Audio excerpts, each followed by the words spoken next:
বাংলাদেশটা তালেবান সরকার হয়ে গেছে। কি ভয় পাচ্ছেন আপনারা? বাংলাদেশ তালেবান সরকার হয়ে গেছে। খুব ভালো করে মনে রাখবেন, যেই জমিনে ইসলামের জন্য, যেই জমিনে জালেমের বিরুদ্ধে কোন মুসলিমের রক্ত ঝরে, যেই জমিনে ইসলামের জন্য কোন মুসলমানের রক্ত ঝরে, মনে রাখবেন তাদের বিজয় নিশ্চিত হয়ে যায়। এরপরেও যদি আগেকার দল যেরকম ভাবে উলামায়ে কেরাম বিরুদ্ধে রুখে দাঁড়িয়েছে, এরপরে এরকম কোন দুঃসাহস কোন ব্যক্তি দেখায়, কোন মাহফিলে, কোন মসজিদে, কোন আলেমের আলোচনায়, কুরআন হাদিসের আলোচনায় রুখে দাঁড়ানোর চেষ্টা করে, ওকে জুতা পিটা করতে হবে। মুহতারাম হাজিরিন, আমি আপনাদেরকে শুরুতে একটা মূল নীতি, আল্লাহ রাব্বুল আলামিনের একটা মূল নীতি আপনাদেরকে জানাতে চাই। সেই মূল নীতিটা হলো, কোরআনে কারীমের অনেক আয়াতের মধ্যে আল্লাহ তাআলা এই কথা বলে দিয়েছেন, ইন্নাল্লাহা লা ইউহিব্বুয যালিমিন। কত আয়াতে আছে এটা আমার জানা নেই, কিন্তু বহু আয়াতের মধ্যে আছে যে ইন্নাল্লাহা লা ইউহিব্বুয যালিমিন। আল্লাহ তাআলা জালেমদেরকে পছন্দ করেন না। আর এটা তো আমার মনে হয় আপনাদেরও মুখস্থ আছে, উলামায়ে কেরামের মুখ থেকে এই কথা শুনতে শুনতে, যে আপনার জালেম অত্যাচারী যারা থাকে আল্লাহ তাআলা তাদেরকে ছাড় দেন, কিন্তু সবাই বলুন, আল্লাহ তাআলা ছাড় দেন কিন্তু ছেড়ে দেন না। এর জ্বলন্ত কিছু উদাহরণ আমাদের সামনে চলে আসে। তো আল্লাহ রাব্বুল আলামিন কোরআনে কারীমের এক আয়াতের মধ্যে বলেন, ফাকুতিয়া দাবিলুল কওমিল্লাযীনা যালামু। আল্লাহ তাআলা বলতেছেন যে যারা জালেম সম্প্রদায় থাকে, আল্লাহ রাব্বুল আলামিন এদের মূল থেকে এদেরকে উৎখাত করে দেন। যারা জালেম অত্যাচারী থাকে, আল্লাহ রাব্বুল আলামিন যখন তাদেরকে পাকড়াও করেন, তো আল্লাহ তাআলার নিজাম হলো ফাকুতিয়া দাবিরুল কওমিল্লাযীনা যালামু। যারা জালেম, এদের যে মূল থাকে, এদের আসল মূল যা থাকে, এটা সহ তাদেরকে আল্লাহ তাআলা উদ্ধার করে দেয়। এদেরকে এমন ভাবে নিঃশেষ করে, এদের এমন ভাবে পতন করে, এরা আর কোনোদিন দুনিয়াতে দাঁড়াতে পারে না। এটা আল্লাহ তাআলার একটা নিজাম। আমরা যুগ যুগ ধরে এই ইতিহাস দেখে আসতেছি, যখন কোন শাসক জুলুম করে, তখন সে মনে করে তার ক্ষমতা আর মনে হয় কোনোদিন শেষ হবে না। ক্ষমতাটাকে কুক্ষিঘাত করে একেবারে নিজের করে এভাবেই রেখে দিয়েছে, সে অনন্তকাল সে এই ক্ষমতার মধ্যে থাকবে, মনে হয় তার মৃত্যু আসবে না, এমন ভাবে ক্ষমতাটাকে মজবুত করে বসে থাকে। ঠিক কিনা বলুন? আমি যদি আপনাদেরকে একেবারে সংক্ষেপে দু একটা ইতিহাস আপনাদেরকে শোনাই। নমরুদ যখন এই ক্ষমতায় ছিল, ইব্রাহিম আলাইহিস সালাম তার বিরুদ্ধে দাঁড়িয়েছিল, সে মূর্তি পূজা করত। নমরুদ তার ক্ষমতাটাকে টিকিয়ে রাখার জন্য ইব্রাহিম আলাইহিস সালামের উপর কি পরিমাণ নির্যাতন করেছেন, এমনকি ইব্রাহিম আলাইহিস সালামকে শেষ পর্যন্ত আগুনের মধ্যে নিক্ষেপ করেছে। শেষ পর্যন্ত নমরুদের ক্ষমতা টিকে নাই। ঠিক আছে, আমি খুব সংক্ষেপে বলবো। ফেরাউন, যাকে জিল আওতাদ ও ফিরআউনা জিল আওতাদ, পেরাগলা, যেরকম আমাদের এই দেশের মধ্যে এই বিগত স্বৈর শাসককে বলা হয় আইনাগরের কারিগর, এই যে আপনার কি বলে বাশার আল আসাদের পতন হয়েছে, তাকে এর চেয়ে আরো নির্মম ভাবে বলা হয়। মুহতারাম হাজিরিন, এত কিছুর পরেও এদের কিন্তু টিকে নাই। তো ঠিক ফেরাউনকে বলা হতো ফিরআউনা জিল আওতাদ, যে ফেরাউন পেরাগলা। তার বিরুদ্ধে, তার ক্ষমতার বিরুদ্ধে কেউ কথা বলতো, এই যে এভাবে দুই হাত দেয়ালের মধ্যে, গাছের মধ্যে দিয়ে দুই হাতের তালার মধ্যে পেরাক পারতো, এই বুকের মধ্যে পেরাক করে রেখে দিত। যারা আমার এই ক্ষমতার বিরুদ্ধে কথা বলবে, যারা আমার এই রাষ্ট্রের বিরুদ্ধে কথা বলবে, আমার ক্ষমতা চলে যাবে এমন কোন কাজ করবে, এদেরকে এইভাবে শাস্তি দেওয়া হবে। মুহতারাম হাজিরিন, তো ওই ফেরাউনের ক্ষমতা টিকে নাই। ঠিকছে, কতটা নির্মম ভাবে তার পতন হয়েছে, যে নীল দরিয়ার মধ্যে ডুবে ডুবে তার মৃত্যু হয়েছে। ওইখান থেকে আল্লাহ রাব্বুল আলামিন তার লাশ ওয়ানুনাজ্জিকা বিবাদানিকা লিতাকুনা আয়াতান লিমান খালফাক, পরবর্তী স্বৈর শাসক যারা আসবে, অত্যাচারী জালেম যারা পৃথিবীর মধ্যে আসবে, এদের যে একটা শিক্ষা হয়, এই জন্য ফেরাউনের লাশটাকে ওই নীল দরিয়া থেকে অক্ষত রেখে আল্লাহ তাআলা ওই পিরামিড, মিশরের পিরামিডের মধ্যে রেখে দিয়েছে। কেন? জালেম স্বৈর শাসক যারা থাকে ওরা যেন এটা শিক্ষা পায়, এই পৃথিবীর মধ্যে আল্লাহর ক্ষমতার উপর আর কার ক্ষমতা হতে পারে না। রাজত্বের মালিক দেওয়ার মালিকও আল্লাহ, নেওয়ার মালিকও আল্লাহ, ইজ্জত দেওয়ার মালিকও আল্লাহ, নেওয়ার মালিকও আল্লাহ।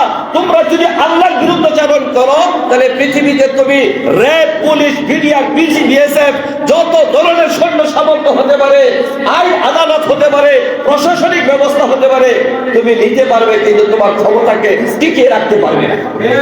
মুহতারাম হাজিরিন, হাজ্জাজ বিন ইউসুফ বিরাট এক ক্ষমতাধর বাদশা ছিল। আব্দুল্লাহ বিন জুবায়ের এর বিরুদ্ধে রুখে দাঁড়িয়েছিল, ওর ক্ষমতাও টিকে নাই। খলিফা মনসুর আল মাতুরিদি ক্ষমতাধর এক রাষ্ট্রপ্রধান ছিল। ইমাম আজম ইমাম আবু হানিফা এর বিরুদ্ধে রুখে দাঁড়িয়েছিল, ওর ক্ষমতা টিকে নাই। আমরা যদি আরেকটু কাছে চলে আসি, এই তো 1 বছর আগে আমাদের পার্শ্ববর্তী শ্রীলঙ্কা, আপনাদের মনে আছে না? ওই শ্রীলঙ্কার সৈন্য শাসকরা তারা এদেশের জনগণকে জিম্মি করে রেখেছিল। আন্ডার ফ্যান্ডা পড়ার সময় পাই নাই, ওইভাবে দেশকে পালাতে হয়েছে। মুহতারাম হাজিরিন, আরেকটু কাছাকাছি চলে আসি, আফগানিস্তানের মধ্যে ওই যে লাল কুত্তারা আমেরিকার ওরা দখল করে বসে আছিল। যখন এই স্বৈর শাসকের পতন হয়েছে, ওরা বিমানের মধ্যে উঠবে, ওইটুকু সময় পাই নাই, পাখার মধ্যে উঠে দরজার মধ্যে বসে কোন মধ্যে জান্ডা নিয়ে কুত্তার মতো আফগানিস্তান থেকে পালাতে হয়েছে। হাজিরিন, ওদের পর দেখানো মতে আমাদের এদেশেও স্বৈর শাসক জালেম অত্যাচারী ছিল। আল্লাহ রাব্বুল আলামিনের দয়ায় ছাত্র জনতার আন্দোলনের মাধ্যমে এরা দুপুরের খানা পাঠাইছিল, কত মাছ, ঘুষ, ভালো আইটেম তরকারি নিয়ে ব্যবস্থা করেছিল। তার চালার চামুন্ডা ওদেরকে নিয়ে তারা দুপুরে লাঞ্চ করবে, আমোদ ফুর্তি করবে। আল্লাহ রাব্বুল আলামিন বলে, তুই খানা পাঠাইছস কিন্তু তোর খানা খাওয়ার সুযোগ নেই। ওই অবস্থায় এই দেশ থেকে তার পালাতে হয়েছে। প্রমাণ, যারা জালেম অত্যাচারী এদেরকে আল্লাহ কখনো ছাড় দেন, কিন্তু কি করেন না, ছেড়ে দেন না। মুহতারাম হাজিরিন, ঠিক এর ধারাবাহিকতায় এই যে গত 8 ডিসেম্বর সিরিয়ার সেই জালেম স্বৈর শাসক বাশার আল আসাদের পতন হয়েছে। বলুন না আলহামদুলিল্লাহ। আরেকটু জুড়ে বলুন আলহামদুলিল্লাহ। বাশার আল আসাদ স্বৈর শাসক জালেমের পতন হওয়া মুজাহিদিনদের হাতে। আর এটা এখান থেকে শুরু হয়ে গেছে। আগামীর গজওয়ায়ে হিন্দ আসতেছে, মুসলমান সারা বিশ্বকে শাসন করবে। শুধু বাংলাদেশ নয়, সারা বিশ্ব হবে মুসলমানের অধীনে হবে, মুজাহিদিনদের অধীনে হবে। সমস্ত কাফের নাস্তিক মুরতাদরা মুসলমানের পায়ের নিচে আসতে বাধ্য হবে। মুহতারাম হাজিরিন, অনেক কথা, কোনটা রেখে কোনটা বলবো। বাশার আল আসাদ, ওই যে সিরিয়ার স্বৈরশাসকের পতন আর আমাদের এদেশের স্বৈরশাসকের পতনের মধ্যে বিরাট একটা মিল আছে। 1971 সালে আমাদের এদেশে যেরকম দেশ স্বাধীন হয়েছিল, এই বাশার আল আসাদের বাবা হাফিজ আল আসাদ, সেও 1971 সালে এর মধ্যে আপনার বিপ্লবের মাধ্যমে, সেনাবাহিনীর বিপ্লবের মাধ্যমে তারা ক্ষমতায় আসছিল। আমাদের এদেশেও 54 বছর পার হইতেছে স্বাধীনতা, ওদেরও স্বাধীনতা, ওইদের ক্ষমতা 54 বছর পার হয়েছে। আমাদের এদেশের সৈন্য শাসকের পতন হয়েছে, ওই দেশেরও সৈন্য শাসকের পতন হয়েছে। বলি আলহামদুলিল্লাহ। মুহতারাম হাজিরিন, এই যে বাশার আল আসাদ কাদের হাতে পতন হয়েছে? একজন মুজাহিদের হাতে। তাদের একটা সংগঠন আছে, যে সংগঠনের নাম হলো হায়াত আত-তাহরির আশ-শামস, যাকে বাংলাতে HTS বলা হয়। তাদের নেতা হলো আবু মুহাম্মদ জুলানি।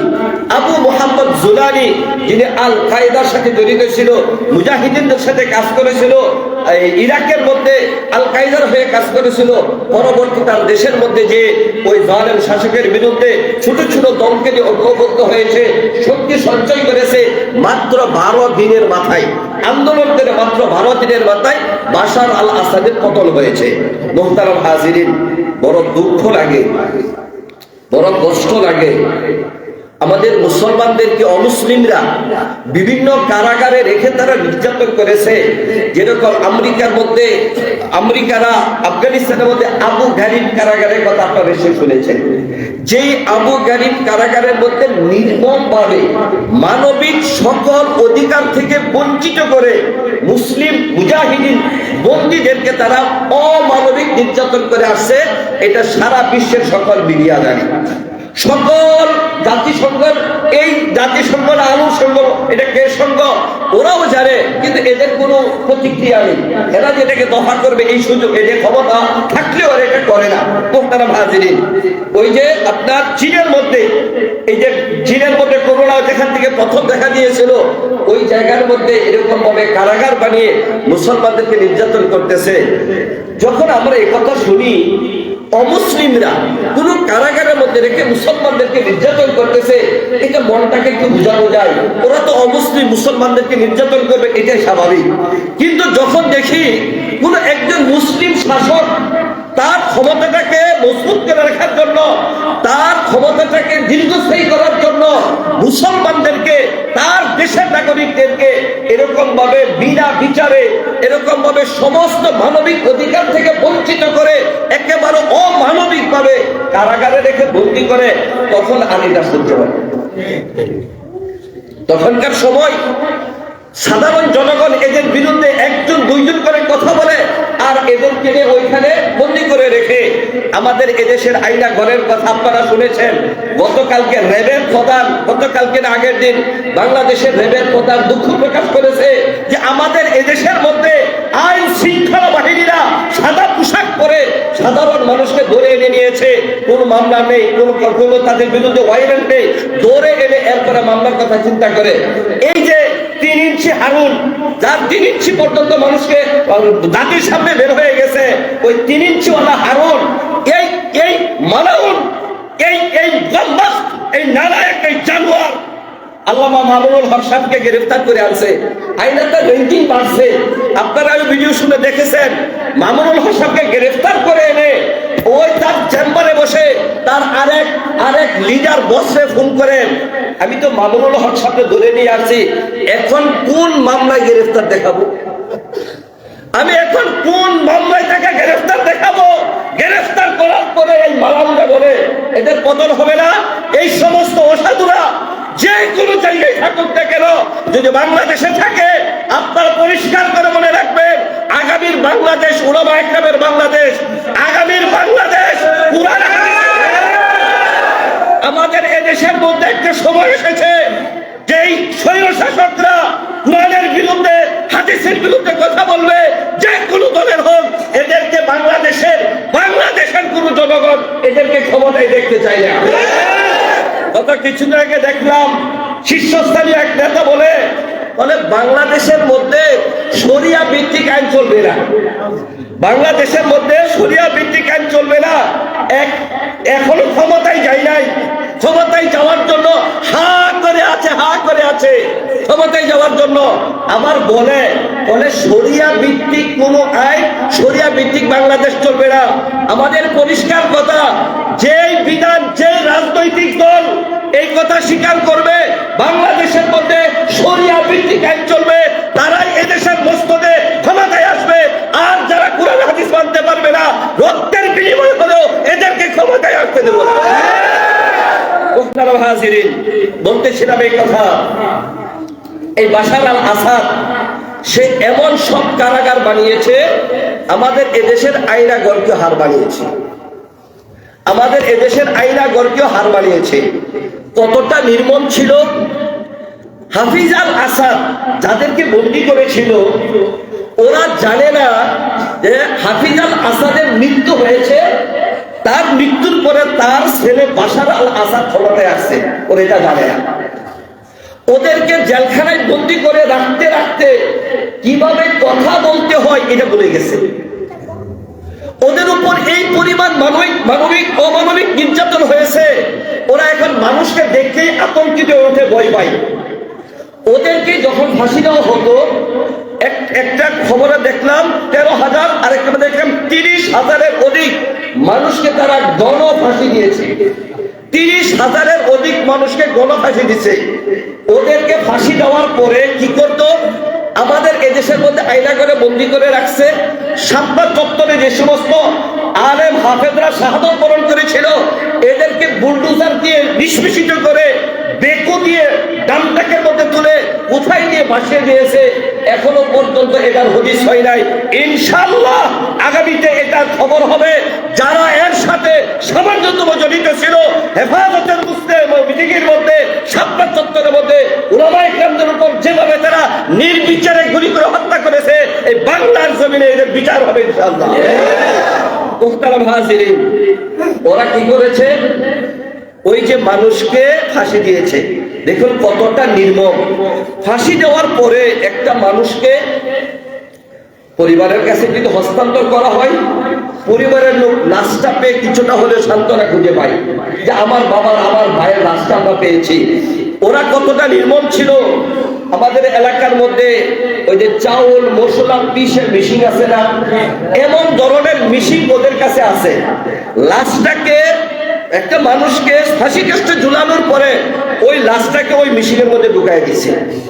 হাড়, গুড়, গোশত, রড, চামড়া যা কিছু আছে, এরকম ওই যে পিঠা বানানো চাউল গুঁড়া করার মেশিনের মতো এর মধ্যে ঢুকাই দিলে আর কি থাকতে পারে শরীরের মধ্যে? কোনো কিছু থাকতো না। এটাকে জমা করে রেখে আগুন দিয়ে জ্বালিয়ে দিত। ওই লাশের যে অবশিষ্ট অংশ গুঁড়া হওয়ার পরে থাকতো, এটাও আগুন দিয়ে জ্বালিয়ে দিত। কোন ব্যক্তি যদি একটা টুল শব্দ করতো এ রাজ্যের বিরুদ্ধে, আর একে আর স্বাধীন মধ্যে থাকতে দিত না, একে কারাগারে রেখে দিত। কত হাজার বন্দীকে এভাবে রেখে দিয়েছে, এটা তারা এখনো খুঁজে বের করতে পারে নাই। এটা আগে ডিসেম্বরের পর থেকে এখনো পর্যন্ত এটাকে খুঁজে বের করতে পারে নাই। কতগুলো কারাগার ছিল, আর কি পরিমাণ মানুষকে বন্দী করে রেখেছে, কি পরিমাণ নির্যাতন হয়েছে। অনেক অনেক মেয়েদেরকে ওরা বন্দী করেছে, অবৈধভাবে এদেরকে ওদের সাথে জিনা করেছে। জিনা করার পর এদের থেকে সন্তান হয়েছে, ওই সন্তান এখন বড় হয়ে গেছে। ওই সন্তান এখন বড় হয়ে গেছে, কারাগারে যার জন্ম, আর কারাগারে সে বড় হয়ে গেছে। এই বাশার আল আসাদ, এই রাশিয়া, আমেরিকা, অন্যান্য অমুসলিম রাষ্ট্রগুলো একে তাকে ক্ষমতায় বসে রেখেছিল ওদের স্বার্থ হাসিলের জন্য। মুহতারাম হাজিরিন, আল্লাহ তাআলার কোল ফাকুতিয়া দাবিলুল কওমিল্লাযিনা যালামু ওয়ালহামদুলিল্লাহি রাব্বিল আলামিন। এটা আল্লাহ তাআলার নিজাম। এই সমস্ত জালেমকে আল্লাহ তাআলা ছেড়ে দেন না। যেই অবস্থা হয়েছে, এই জুলানি মুজাহিদিনদের হাতে তার পতন হয়েছে, বলে আলহামদুলিল্লাহ। মুহতারাম হাজিরিন, বড় দুঃখের খবর হলো, কষ্টের খবর হলো, আমরা আমাদের এদেশ গত 5 আগস্ট স্বাধীনতা লাভ করার পরে আমাদের এদেশের উপর অন্য কোনো রাষ্ট্র হস্তক্ষেপ সরাসরি করতে পারেনি, কোনো আক্রমণ করতে পারে নাই। 2-4 দিন একটু বিশৃঙ্খলা ছিল, পরবর্তীতে একটা অবস্থায় চলে আসছে, এখনো চলতেছে। অনেক অনিয়ম, অনেক বিশৃঙ্খলা, দ্রব্যমূল্যের দামের ঊর্ধ্বগতি, বিশেষ করে এটা কোনোভাবে এরা নিয়ন্ত্রণ করতে পারতেছে না। সামনে হয়তো বা চেষ্টা করবে। মুহতারাম হাজিরিন, কিন্তু আমরা কিছুটা স্থিতিশীল ছিলাম। কিন্তু ওদের অবস্থা কি হলো? 8 ডিসেম্বর বিজয় লাভ করার পরে এই পর্যন্ত 500 স্থাপনার মধ্যে এই হায়ানা ইসরায়েল এদের উপর আক্রমণ করেছে। হায়ানা ইসরায়েল এদের উপর আক্রমণ করেছে। একটা বলে না, মানুষের মরুন কামড় আসে, মরার আগে একটা মরুন কামড় দেয়। তো ওই ইসরায়েল তারা মরুন কামড় দিচ্ছে কেন? ইসরায়েল ইহুদিরা, এরাও তো আসমানি কিতাবের কিছু এলেম এদের কাছে আছে। ইহুদিরা তারাও কিন্তু তাওরাত কিতাবের কিছু এলেম এদের কাছে আছে। ওরা জানে যে সিরিয়া এখন বিজয় হয়েছে, ওই সিরিয়াটা শাম এদের অন্তর্ভুক্ত, ঐতিহাসিকভাবে স্মরণীয় জায়গা। পৃথিবীতে মক্কা মদিনার পরে ইসলামী ইতিহাসে বরকতময় এবং ইসলামী ইতিহাস জড়িত যেই জায়গাটা সবচেয়ে বেশি, সেটা হলো সিরিয়া, যেখানে শাম। ওই শাম দেশের মধ্যে হযরত ঈসা আলাইহিস সালাম আসবেন, মাহদী আলাইহিস সালাম আসবেন। এখান থেকে গজওয়া হিন্দের কাফেলা তৈরি হবে। কিসের ইসরায়েল? ওদের তো কোনো অস্তিত্বই থাকবে না। কোথায় আমেরিকা, কোথায় ব্রিটেন, কোথায় রাশিয়া? কোনো অমুসলিম শক্তির কোনো খুঁজই থাকবে না। পরিশেষে এই সারা বিশ্বকে বিজয় করে এই হিন্দুস্তানকে এরা মুজাহিদিনরা বিজয় করবে, যেই গজওয়াকে গজওয়াতুল হিন্দ বলা হয়েছে। এই ঘটনাটা ওই ইহুদিরাও জানে, এই কথাটা ওই ইহুদিরাও জানে। এই যে সিরিয়া বিজয় হয়েছে, আফগানিস্তান বিজয় হয়েছে, সিরিয়া বিজয় হয়েছে। আফগানিস্তান এবং সিরিয়ার মুজাহিদিন যারা আছে তাদের মধ্যে এমন একটা ঐক্য হয়ে যাবে যে ঐক্যের মাধ্যমে সারা বিশ্বে মুসলমানের আধিপত্য বিস্তার হবে আর অমুসলিমদের পতন হবে, এটা তারা জানে। এই কথা জানার কারণেই তারা এমন ভাবে আক্রমণ করতেছে সিরিয়ার মধ্যে যে কোনোভাবেই তারা সংগঠিত হতে না পারে, সোজা হয়ে দাঁড়াতে না পারে। মুহতারাম হাজিরিন, আল্লাহ তাআলা যদি চান তারা সোজা হয়ে দাঁড়াবে। দুনিয়ার কোনো শক্তি তাদেরকে থামাতে পারবে? কোনো শক্তি থামাতে পারবে না। ইনশাআল্লাহ অতি সত্বর তাদের থেকে ওই ডাক আসবে, হে মুজাহিদিন, সারা বিশ্বের মুজাহিদিন তোমরা তৈরি হও, আমরা প্রস্তুত আছি ইনশাআল্লাহ। আপনারা দেখতেছেন না শুধু মসজিদ আর মহল্লায় মাহফিলে, আগেকার সময়ে মাহফিলে কিছু মানে আপনার কি বলে জারদ সন্তান ছিল, কিছু আপনার কি বলে যে অবৈধ মানুষ ছিল, মাহফিলের মধ্যে যায় বাধা দিত উলামা ইকরামদেরকে কথা বললে। এখন কারো কোনো ক্ষমতা নেই। এরপরেও যদি আগেকার দল যেরকম বলে উলামা ইকরাম বিরুদ্ধে রুখে দাঁড়িয়েছে, এরপরে এরকম কোন দুঃসাহস কোন ব্যক্তি দেখায়, কোন মাহফিলে, কোন মসজিদে, কোন আলেমের আলোচনায়, কুরআন হাদিসের আলোচনায় রুখে দাঁড়ানোর চেষ্টা করে, ওকে জুতা পিটা করতে হবে।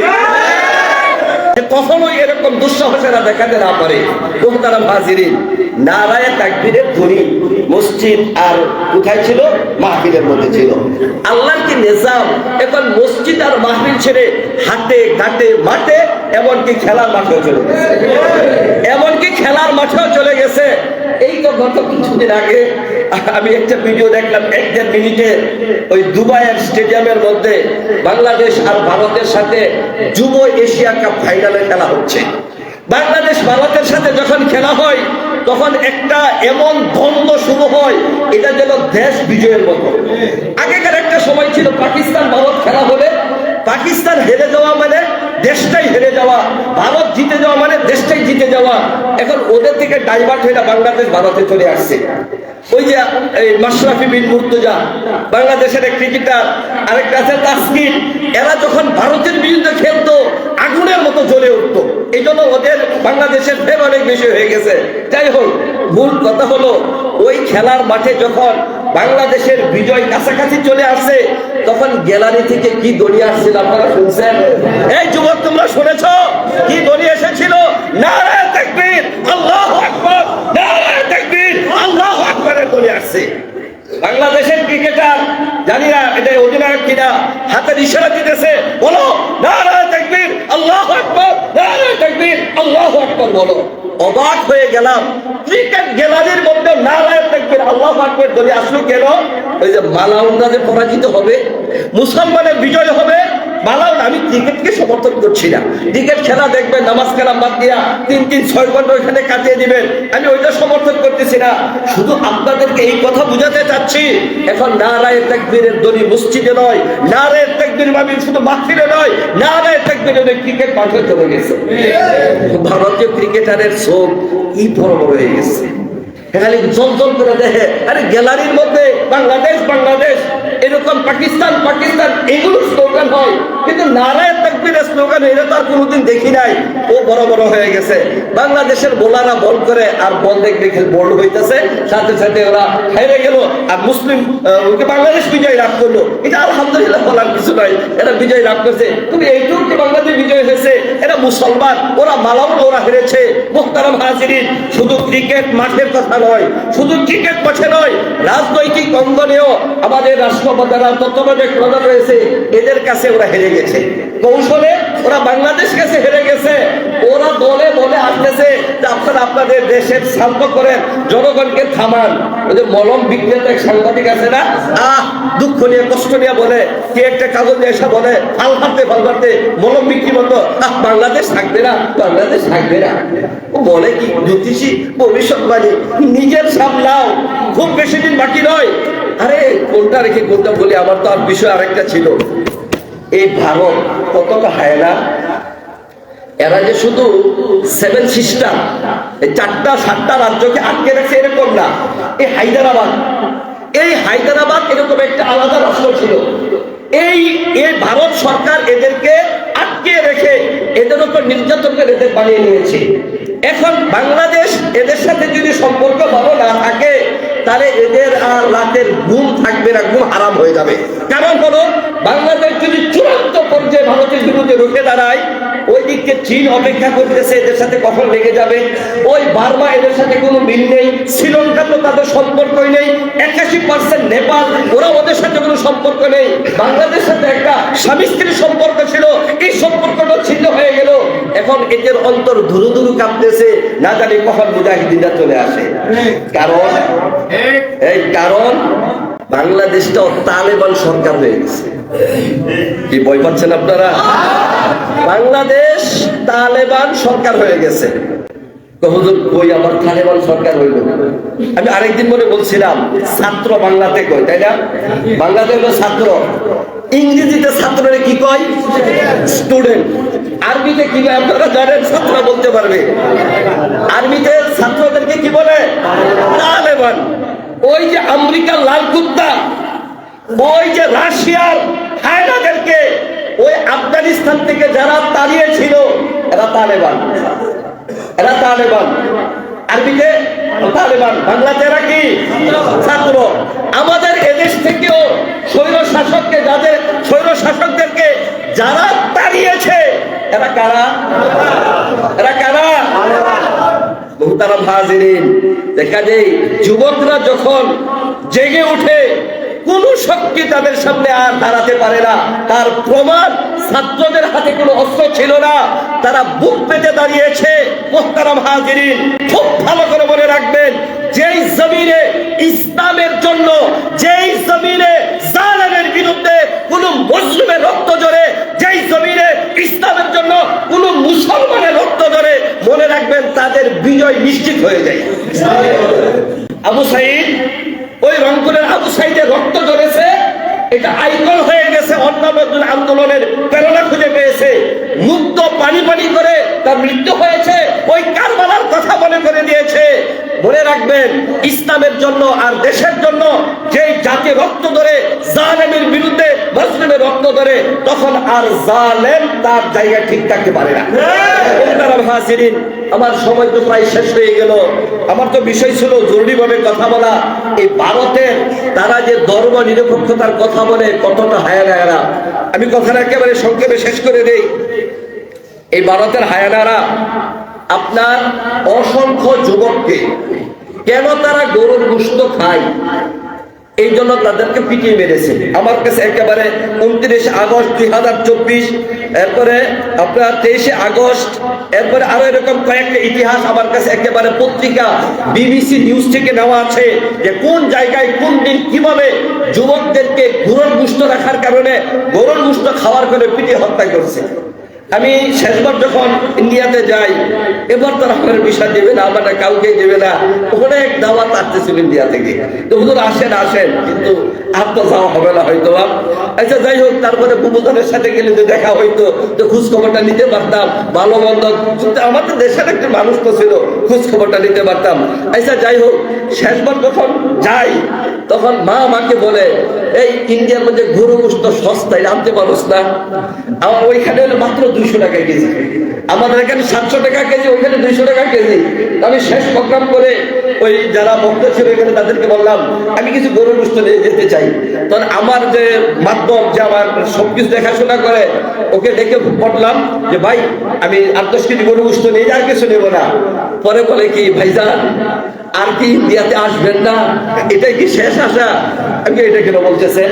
বলে আপনি খালি গরুর গোশত নিয়ে বর্ডারে যাইবেন, আপনার ওই কি বলে পাসপোর্টের মধ্যে একটা রেড সিগন্যাল মেরে দিবে, আর কখন আপনাকে ইন্ডিয়া ঢুকতে দিবে না। অথচ ওরা গরু বানায় কুরবানির সময় আমাদের কাছে বিক্রি করে। ওরা গরু বানায় কুরবানির সময় হাজার হাজার গরু ইন্ডিয়া থেকে আসে, আমরা কিনে কুরবানি করি। এটা দুষ্টা, গরু গোশত খাইলে দুষ। এই জন্য বহু যুবককে তার হত্যা করেছে। যাই হোক, মুহতারাম হাজিরিন, সময় শেষ। আল্লাহ তাআলা যদি তৌফিক দান করেন, আগামী জুমায় এরা ভারতের মধ্যে কতগুলো মসজিদকে ভেঙে দিয়েছে, আবার ধর্ম নিরপেক্ষতার কথা বলে ইনশাআল্লাহ আপনাদেরকে জানাবো। এবং গজওয়ায়ে হিন্দে শরীক হলে কি কি সওয়াব, কি কি ফজিলত আল্লাহ তাআলা ঘোষণা করেছেন, আমি ওই আপনাদের করবো। আল্লাহ রাব্বুল আলামিন আমাদের সে আলোচনা শোনার তৌফিক দান করুন। ওয়া আখিরু দাওয়ানা আলহামদুলিল্লাহি রাব্বিল আলামিন। যারা সুন্নাত মেনে নিন, তাদের